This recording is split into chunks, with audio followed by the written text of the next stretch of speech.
So I just moved into a home that has a tankless. The only concern or problem I have with it is it takes a long time for the hot water to actually hit my faucet in the kitchen. Sure. So is that because of the way it's set up? Is there a way to prevent that or increase that time frame from cold to hot water? There is. One thing, do you do recircs here or is there no recirc? Okay. So tankless should not be confused with instantaneous. So if you have a water heater that sits in your garage, basement, closet, wherever, it doesn't matter if it's a tank or a tankless. It still has to have the cold water push through whatever unit it is into the hot water and then push the hot water through the line, pushing the cold water out to wherever your fixture is.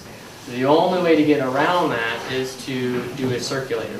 To recirc the line, you have an energy decision.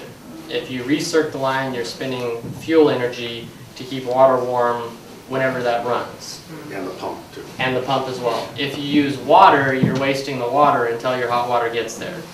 One thing I learned, which is big on these houses here, is if you are going to use hot water for a short period of time, it's better to make the decision to either not use it. So like washing your hands is the example. I have a tankless in my house. If I'm going to go to my kitchen sink and wash my hands, it takes about 27 seconds, don't ask, 27 seconds to get hot water.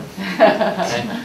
Usually you wash your hands for about 30 seconds, maybe a little bit longer. So my wife and I have trained ourselves to wash in cold, because if you're washing your hands in cold water, and I don't use antibacterial soap, it's better, it's not ideal, but it's for energy conservation. When you're done, that line is still cold. If you use hot, it pushes hot for 30 seconds, and right when you feel it, you're done washing your hands. So you just had the unit turn on, it ramped up, it got the fuel burning, it made the hot water lines hot, and you got no benefit of it.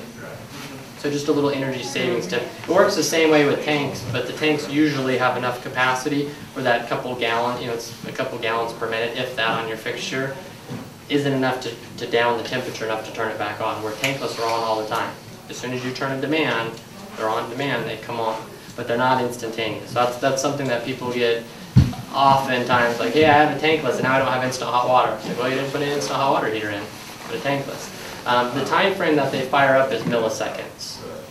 So when it comes to as soon as they feel flow, it's within milliseconds of it starting up and going through its procedures to get hot water. Your lag time is not calculable.